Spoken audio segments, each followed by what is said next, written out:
선포된 하나님의 말씀은 요한복음 3장 1절로 21절 말씀입니다.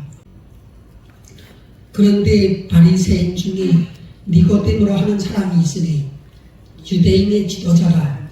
그가 밤에 예수께 와서 이르되 랍비여, 우리가 당신은 하나님께로부터 오신 선생인 줄 아나이다. 하나님이 함께 하시지 아니하시면 당신이 행하시는 이 표적을 아무도 할 수 없음이니이다. 예수께서 대답하여 이르시되 진실로 진실로 내게 이르노니 사람이 거듭나지 아니하면 하나님의 나라를 볼 수 없느니라. 니고데모가 이르되 사람이 늙으면 어떻게 날 수 있사옵나이까? 두 번째 모태에 들어갔다가 날 수 있사옵나이까? 예수께서 대답하시되 진실로 진실로 내게 이르노니 사람이 물과 성령으로 나지 아니하면 하나님의 나라에 들어갈 수 없느니라.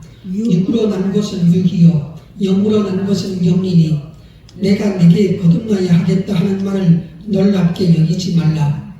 바람이 임의로 불매 내가 그 소리는 들어도 어디서 와서 어디로 가는지 알지 못하나니 성령으로 난 사람도 다 그러하니라. 니고데모가 대답하여 이르되 어찌 그러한 일이 있을 수 있나이까? 예수께서 그에게 대답하여 이르시되 너는 이스라엘의 선생으로서 이러한 것들을 알지 못하느냐? 진실로 진실로 내게 이르노니 우리는 아는 것을 말하고 본 것을 증언하노라. 그러나 너희가 우리의 증언을 받지 아니하는도다. 내가 땅의 일을 말하여도 너희가 믿지 아니하거든. 하물며 하늘의 일을 말하면 어떻게 믿겠느냐? 하늘에서 내려온 자 곧 인자 외에는 하늘에 올라간 자가 없느니라. 모세가 광야에서 뱀을 든 것 같이 인자도 들려야 하리니 이는 그를 믿는 자마다 영생을 얻게 하려 하십니다. 하나님이 세상을 이처럼 사랑하사 독생자를 주셨으니 이는 그를 믿는 자마다 멸망하지 않고 영생을 얻게 하려 하심이라. 하나님이 그 아들을 세상에 보내신 것은 세상을 심판하려 하심이 아니요 그로 말미암아 세상이 구원을 받게 하려 하심이라. 그를 믿는 자는 심판을 받지 아니하는 것이요 믿지 아니하는 자는 하나님의 독생자의 이름을 믿지 아니하므로 벌써 심판을 받은 것이니라. 그 정죄는 이것이니 곧 빛이 세상에 왔으되 사람들이 자기 행위가 악함으로 빛보다 어둠을 더 사랑한 것이니라. 악을 행하는 자마다 빛을 미워하여 빛으로 오지 아니하나니 이는 그 행위가 드러날까 하며 진리를 따르는 자는 이는 그 행위가 안에서 행한 것임을 나타내려 함이라 하시니라. 성경 신약 성경에 들어오면은 예수님이 나타나시는데 신약 성경은 어떻게 시작이 되고 끝나는가? 예수라는 한 사람이 나타남으로 인하여 신약 성경이라는 것이 시작이 되고 그분으로 인하여 신약 성경이 또 맞춰집니다. 말하자면 구약 시대부터 수천 년간 이루어져 왔던 하나님의 나라가 마침내 예수라는 한 사람에 의해서 마지막 그 페이지를 장식하는 것이죠. 그런데 신약 성경에 보면은 제일 힘들어하고 안타까워하는 그 기본 내용이 뭔가? 예수님이 이 세상에 나타났는데 그 예수님을 만났던 대부분의 사람들이 예수님이 누군지를 도무지 그 정체를 파악하지 못한다는 거예요. 그래갖고 예수님하고 언쟁도 하고 시비도 걸고 또 예수님을 대적하기도 하고 마지막에는 그를 고발해서 제자 중 한 명은 그 자기 스승을 팔아서 죽음에 이르게 하는 그런 지경까지 이르는 것이 이 신약 성경의 모습이었어요.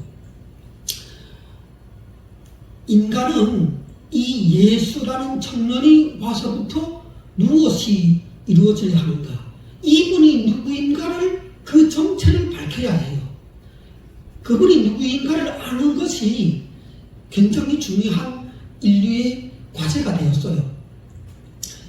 오늘 요한복음 3장에서 시작하는 얘기인데 그 예수님 당시에 거룩한 자라고 사람들에게 높임받고 또 그 사람들이 따랐던 한 유대교 종파의 그 무리가 있었는데 바리새파라고 있어요. 그 바리새파 중에서도 니고데모라고 하는, 말하자면 그 예수님 당시에 이스라엘 나라를 다스렸던 산헤드린 공회라는 의회가 있었거든요. 지금으로 말하면 국회의원에 해당하는 그런 높은 지위에 있는 사람인데, 이 산헤드린 공회라는 것을 간단히 얘기를 하면은, 지금 이 대한민국의 국회와 같은 기능을 하지만 그것보다도 훨씬 더 범위가 넓고 막대한 권한을 행사하는 그런 기관이었어요. 옛날에는 이 삼권 분립이 되어 있지 않았기 때문에 산헤드린 공회면 그러면 최고 재판소였어요. 또 산헤드린 공회면 어떤 그 나라의 그 유대교 율법을 어긴 사람들을 수사도 할 수 있고 체포도 할 수 있고 감금도 할 수 있는, 그에게 어떤 형벌도 줄 수 있는 그러한 수사권까지도 경찰권까지도 행사할 수 있는 그러한 어마무시한 그 권한을 가진 것이 바로 산헤드린 공회의회였어요. 그런 공회에 한 70명 정도가 그 공회의원으로 구성이 되어 있는데, 우리 지금 대한민국은 국회의원들이 몇 명 돼요? 한 300명이 넘죠. 그런데 이 이스라엘 나라는 한 70명이었다는 거예요. 그러니까 더 희소성이 있고 더 권한이 집중되는 그러한 모습이죠.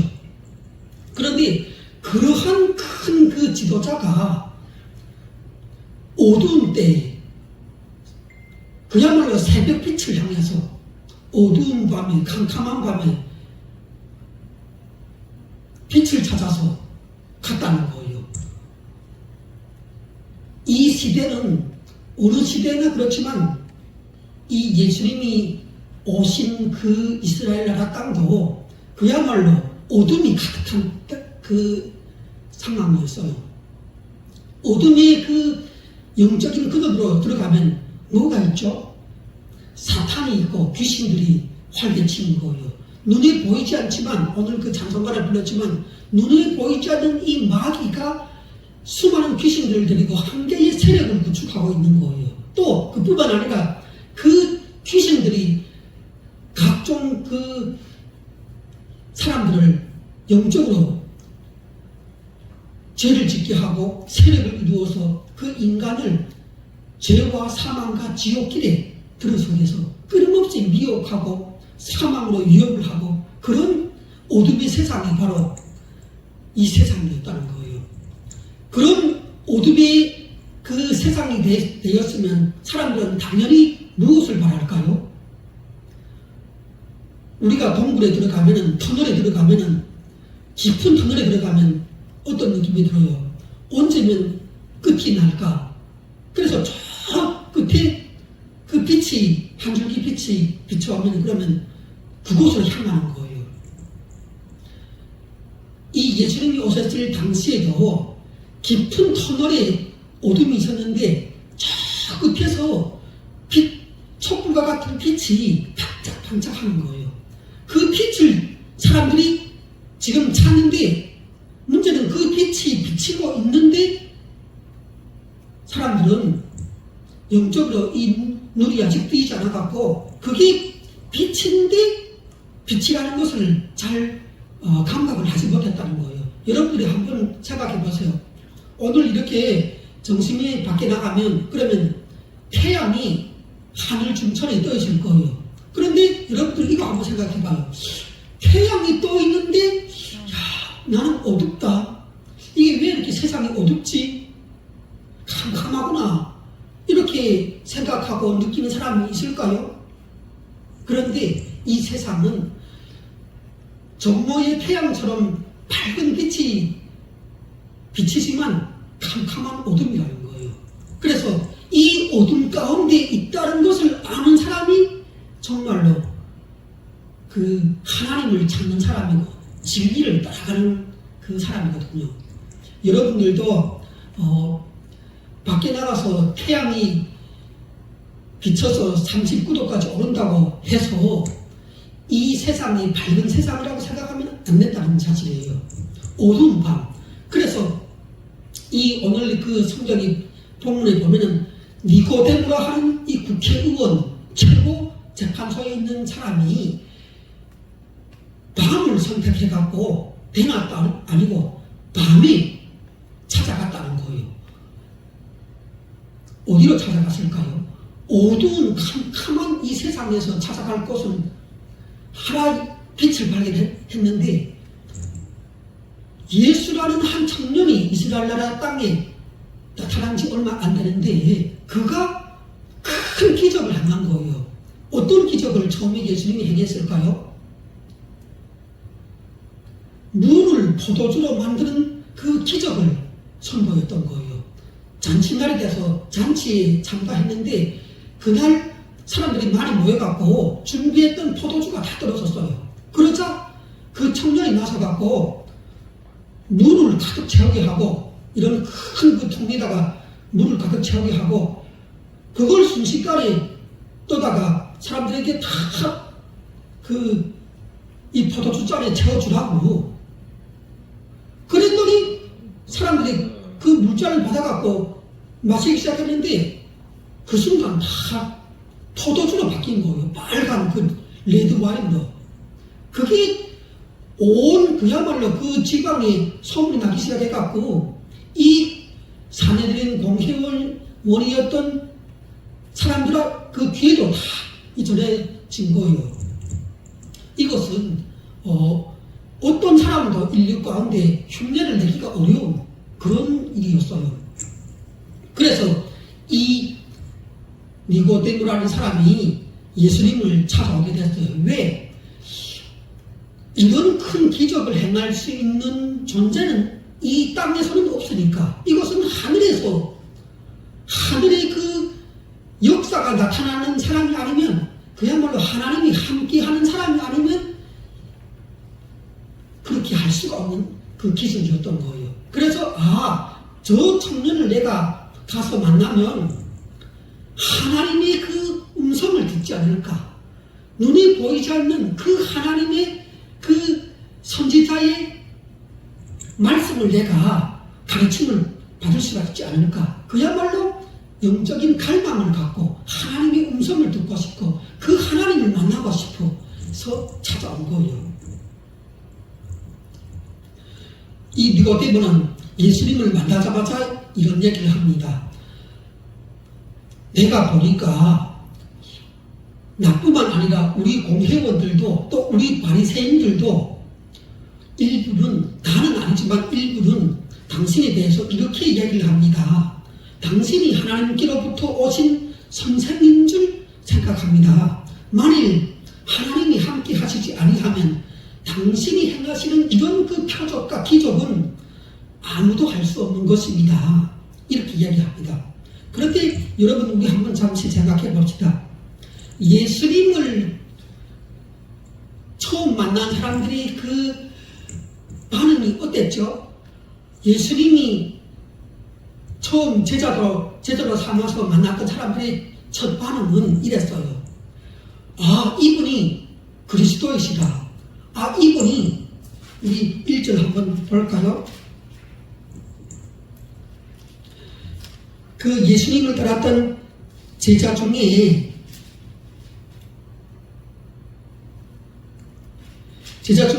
그 사람이 이렇게 이야기합니다.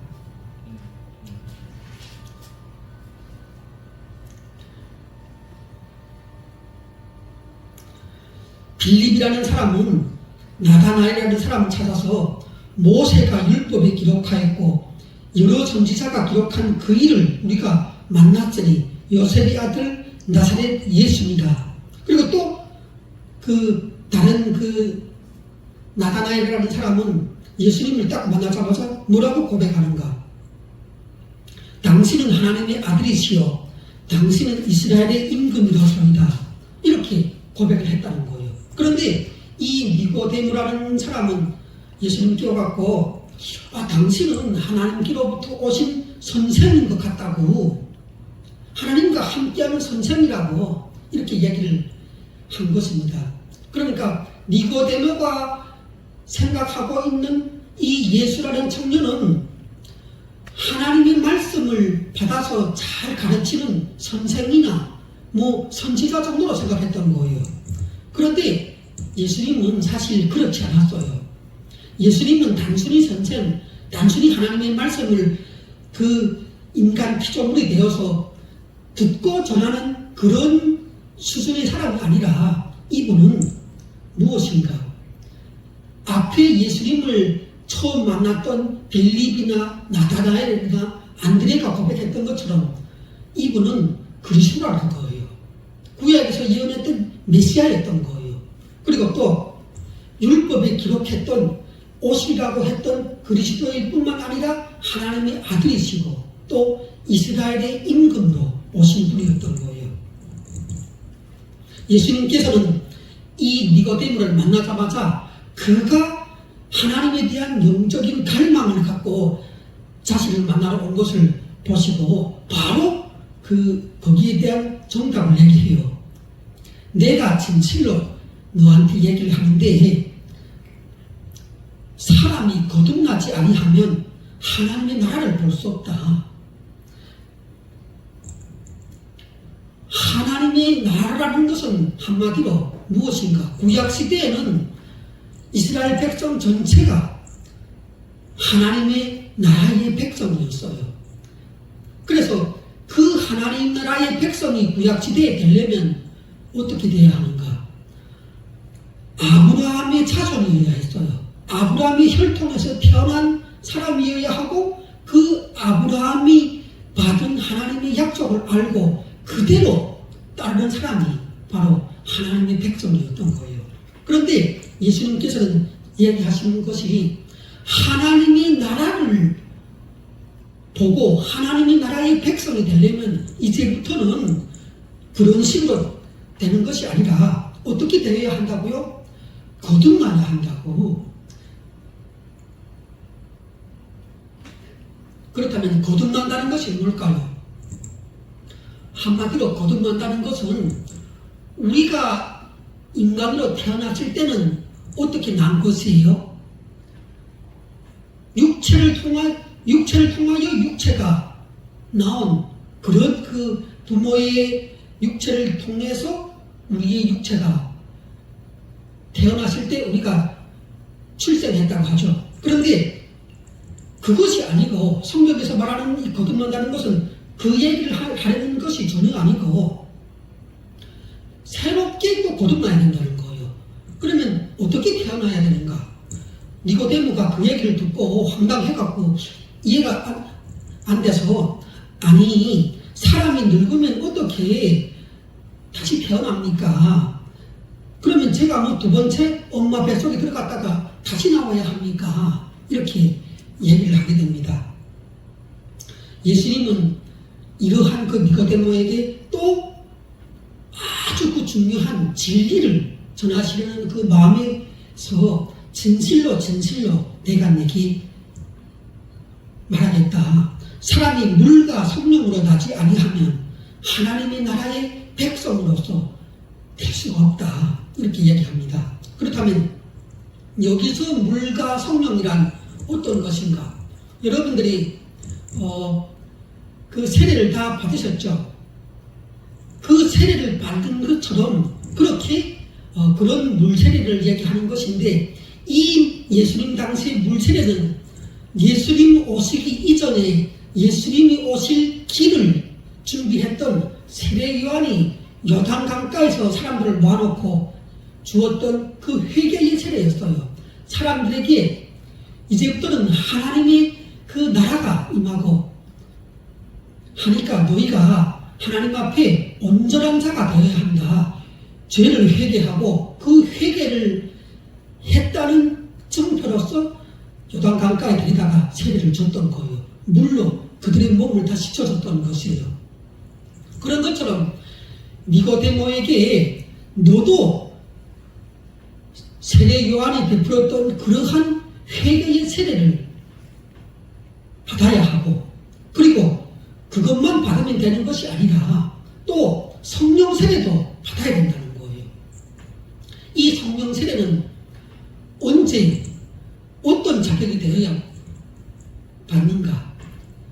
예수님이 누구시라는 것을, 이분이 하나님의 아들이시여 그리스도라는 사실을 믿는 자에게 하나님께서 하늘로부터 성령의 세례를 내려주시는데, 아직 예수님께서 십자가를 지시고 부활하시고 승천하셔서 그 오순절 다락방에 성령의 그 세례를 주시기 이전이기 때문에 지금 예수님은 이 니고데모에게 하나님을 만나고 싶어서, 하나님의 음성을 듣고 싶어서 자신을 찾아온 니고데모에게 인간이 어떻게 하나님 나라의 백성이 될 수 있고, 어떻게 하나님 나라에 들어가서 그 하나님과 영원히 함께 살아갈 수 있는지를, 그 인간이 구원받는 방법을 지금 제시를 하는 겁니다.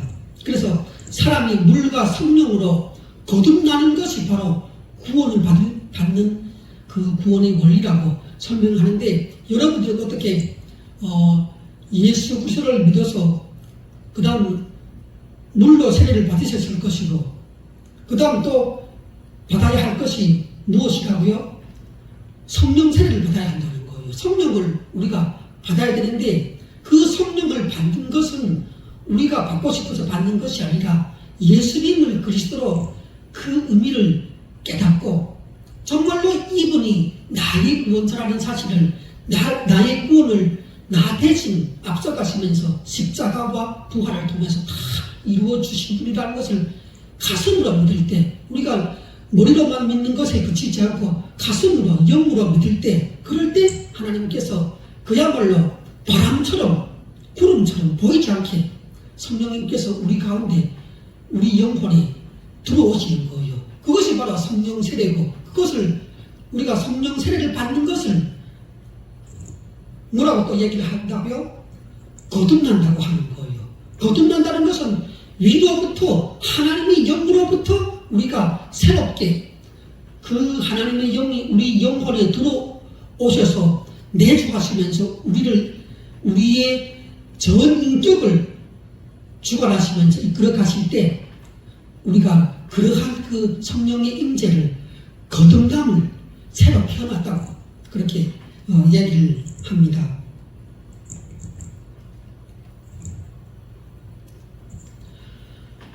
예수님은 니고데모에게 이런 그 구원의 원리를 얘기를 하셨고, 그리고 또 이렇게 말합니다. 우리는 아는 것을 말하고 본 것을 증언한다고. 그렇다면 예수님이 알고 계시는 것, 본 것 무엇일까요? 예수님이 아는 것이란 하나님의 뜻을 안다는 거예요. 하나님의 전체적인 계획을 안다는 거예요. 인간을 창조하셔서부터 그 인간이 죄로 인하여 타락하면 어떠한 방식으로 인간을 구원하고, 어떠한 방식으로 인간을 영원한 그 삶으로, 천국으로 인도하셔갖고, 또 인간에게 어떤 그 미래의 삶과 또 하나님이 기뻐하시는 그 은혜를 주실지를, 그 모든 것들을 예수님은 이미 아직 나타나지 않고 이루어지지 않았지만 하나님의 전체적인 인류 구원의 구속사를 다 알고 있다는 거예요. 다 알고 있기 때문에 자기가 보고 체험하고 또 자기 자신이 바로 하나님으로서 그 하나님의 계획을 갖고 얘기를 해준다는 거예요.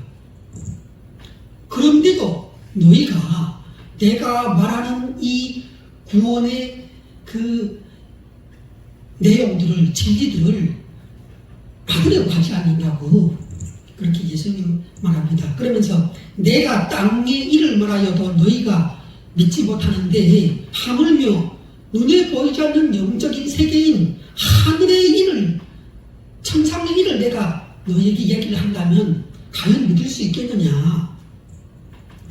하늘에서 내려온 자 곧 인자 외에는 하늘에 올라간 자가 없느니라. 이렇게 그 안타까워서 얘기를 하십니다.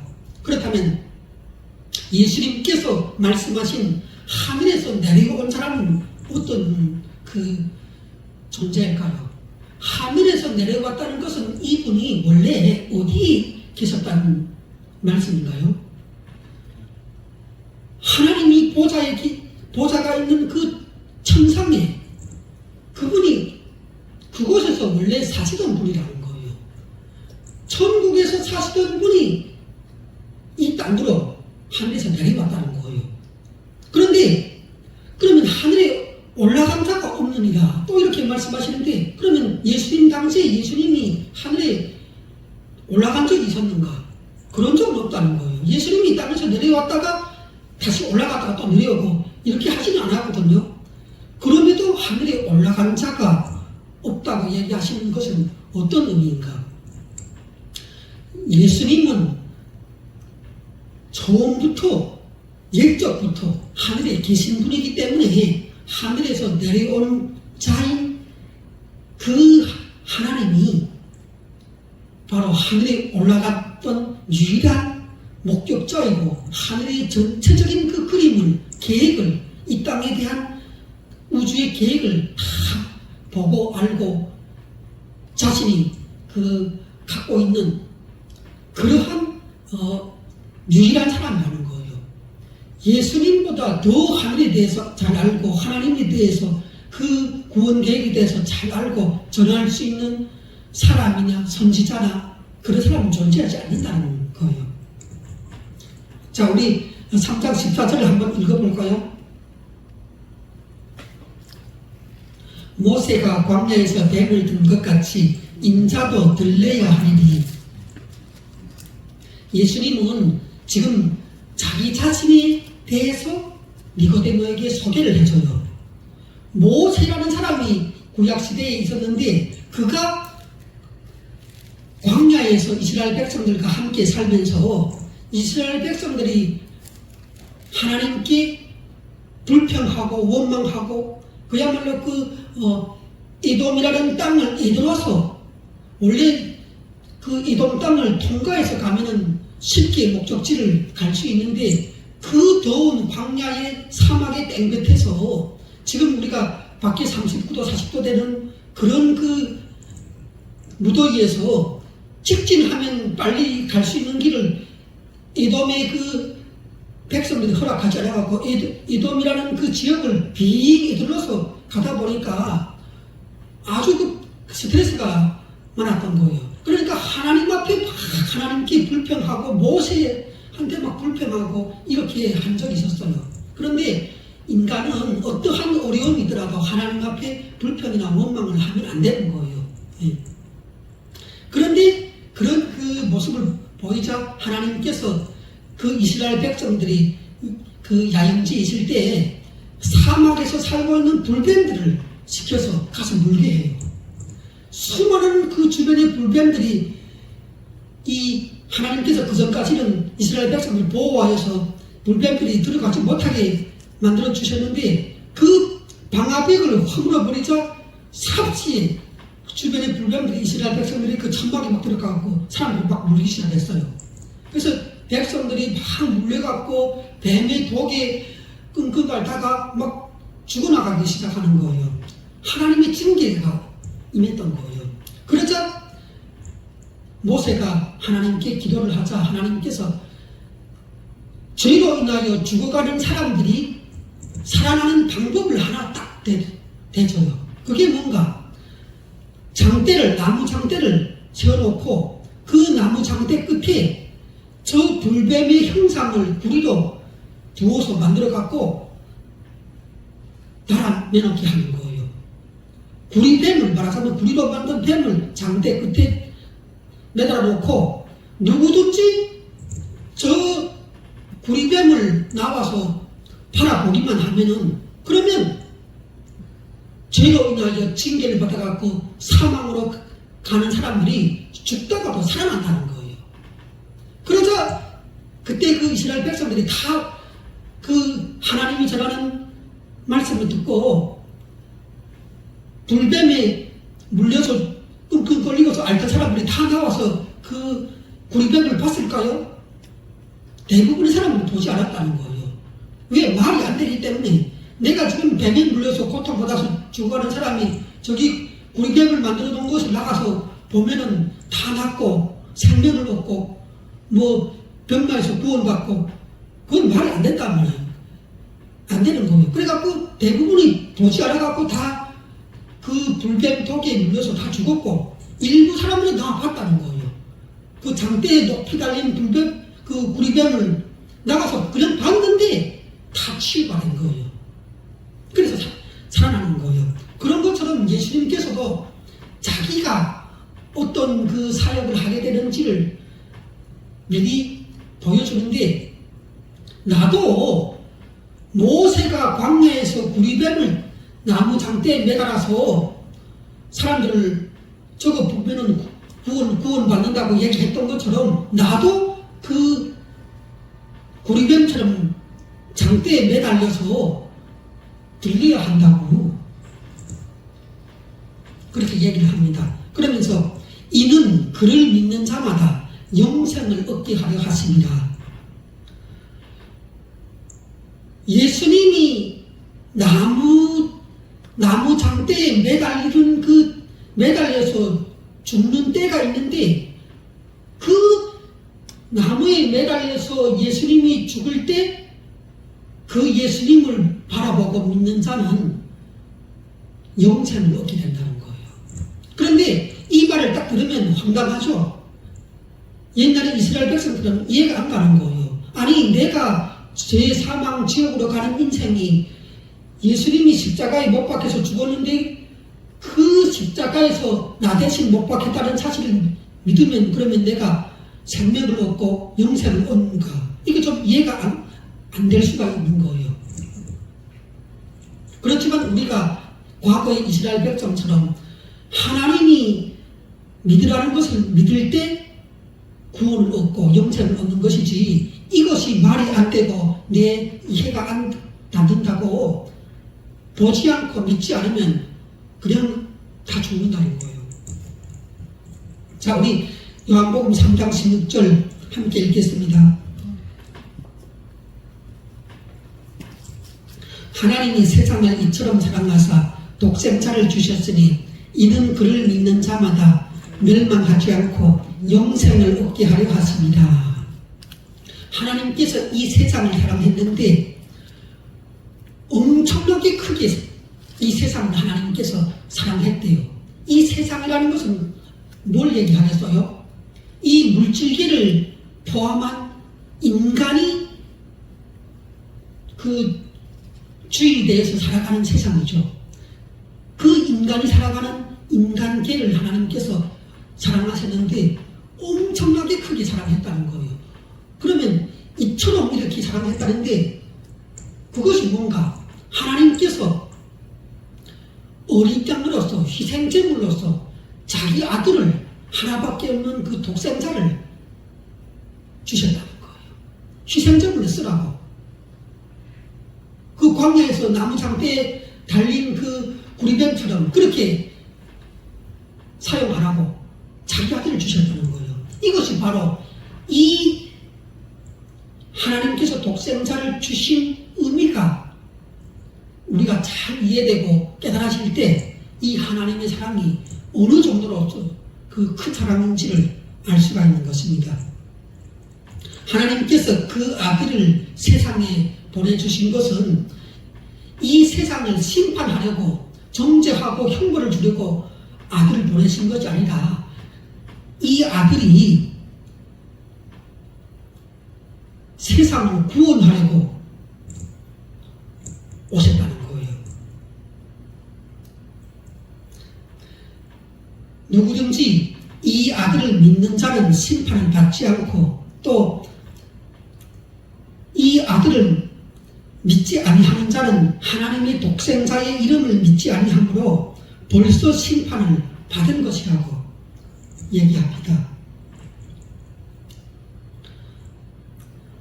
하나님의 독생자의 이름을 믿지 않는 그 자체가 죄와 사망과 지옥길에 간 인생에게는 어떠한 구원의 길도 더는 존재하지 않기 때문에 이 하나님께서 보내주신 독생자를 거절하면 그러면 그 자체가 이미 죄와 사망의 심판을 받은 것이라는 거예요. 그 정죄는 이것이니 곧 빛이 세상에 왔을 때 사람들이 자기 행위가 악함으로 빛보다 어둠을 더 사랑한 것이니라. 사람들이 빛이 있는데 당연하게 어둠에 처한 사람들이 빛이 있으면 빛을 따를 것 같은데 그렇지 않다는 거예요. 어둠을 더 추구하고 어둠을 더 좋아하더라는 거예요. 제가 이런 것을 얘기할 때는 예를 드는 것이 있는데 산길 칠을 제가 이렇게 야산에 올랐다가 이렇게 걸어가다가 큰 이렇게 돌이 하나 있었어요. 그 돌이 하나 있는데 그 돌을 어느 순간 이렇게 쓰려고 이렇게 뒤집어 봤어요. 그러자 그 돌 밑에 숨어있던 그 곤충들이 와 놀라서 달아나는 거예요. 그러면 그 곤충의 입장에서 한번 우리가 생각해봐요. 아니 밝은 빛이 비치면 좋은 거잖아요. 밝은 빛이. 그런데 그 돌을 들어내자 그 밑에 살던 그 곤충들이 기겁해서 달아나더랍니까? 왜? 어둠에 살던 존재들은 어둠이 익숙한 거예요. 어둠이 더 편한 거예요. 말하자면 죄를 짓고 살던 사람들은 죄가 더 편하고 죄를 짓는 것은 대학을 졸업하지 않아도 죄를 지을 수가 있어요. 박사 학위가 없어도 내가 죄를 마음껏 지을 수 있다니까. 예. 어떤 교육도 필요가 없다고요.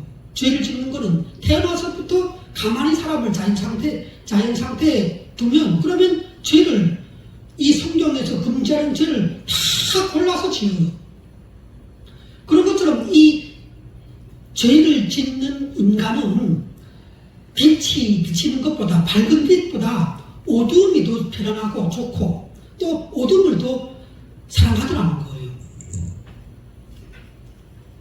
악을 행하는 자마다 빛을 미워하여 빛으로 오지 아니하나니 이는 그 행위가 드러날까 합니다. 이게 인간들의 하나님을 만나기 이전의 인간들의 모습이라는 거예요. 그런데 오늘 본문에 나오는 니고데모처럼 캄캄한 어둠이 되었을 때 일부러 그 어둠이 어둠인 것을 깨닫고 밤에 비치신 그 예수님을 찾아서 나온 거예요. 진리를 따르는 자이죠. 예, 이렇게 진리를 따르는 자는 빛으로 오는 거예요. 왜냐하면 자기의 행위가 하나님 안에서 행한 것이라는 것을 나타내려고 한다는 거예요. 내 행위가 하나님 안에서 행한 거라는 것을 나타낸다는 것은 뭔가 하면 내가 계속 한 주 동안 죄를 짓다가 하나님의 말씀을 어긋나게 내 멋대로 방탕하게 살다가 교회에 나왔는데 아니 교회에 나오니까 교회 바닥이 다 거울이라고 생각해봐요. 이 사람이 마음속까지도 다 비쳐 보이는 그 거울이 쫙 교회 바닥에 깔려 있어요. 그래서 내가 죄만 골라서 짓다가 교회 예배당 문 열고 딱 들어갔어요. 그런데 이 바닥에 내가 지난 한 주 동안 죄를 짓던 것이 쫙 다 펼쳐져 있어요. 그리고 이 예배당 앞에 이 스크린에는 내가 죄를 지은 것이 다 다 그 영상으로 나오는 거예요. 그러면 여러분들이라면 어떻게 하시겠어요? 당장 그 예배당 거기서 뒤쳐서 밖에 나갈 거 아니에요. 그런데 반대로 내가 완전하지는 않지만 지난 한 주간 동안 열심히 하나님의 말씀을 읽으면서 죄를 지으면 하나님 앞에 회개 기도를 드리면서 눈물 흘리면서 그렇게 내가 하나님 말씀 가운데 기도 가운데 한 주 동안 그렇게 정말로 경건한 삶을 살다가 나왔어요. 그래서 그 한 주 동안 하나님을 사랑하고 이웃을 사랑하라고 하니까 그 불쌍한 사람, 불우한 이웃을 찾아가서 자원봉사도 며칠 가서 하고 오고 그러니까 뿌듯한 마음이 있었어요. 그런 상황에서 내가 예배당 문 열고 주일날에 딱 들어왔어. 그런데 이 바닥에 지난주부터 그 속까지 다 들여다보는 거울이 쫙 깔려있고 앞에는 이 전광판에는 내가 지난 한 주간 지은 말과 행동과 내 성품과 내가 화를 냈던 것과 내가 그 나쁜 그 다른 사람에게 말을 하면 안 되는 그러한 그 치부까지 다 이 그 스크린 통해서 나오는데 한 주 동안 거룩하게 경건하게 이웃사랑을 하면서 자원봉사까지 하면서 전도까지 하면서 그렇게 땀을 흘렸던 사람이 그러한 예배당에 딱 들어왔을 때는 어느 정도 이게 이 어깨를 쭉 펴고 들어오는 거예요. 왜? 내가 한 모든 언행 심사가 하나님 안에서 성령님의 인도를 따라서 하나님의 말씀 가운데서 내가 그래도 조금이라도 살아봤기 때문에 그 모든 것들이 세상에 드러나기를 원하는 거예요. 이 사람은 이 전광판에 스크린에 내가 지난 한 주간 동안 하나님께 충성했던 그 모습들이 다 그 나와갖고 사람들이 보기를 원하는 거예요. 그 말이 바로 진리를 따라서 사는 자는 빛으로 오라니 이는 그 행위가 하나님 안에서 행한 것임을 나타내려 합니다. 이런 그 뜻이 되겠습니다.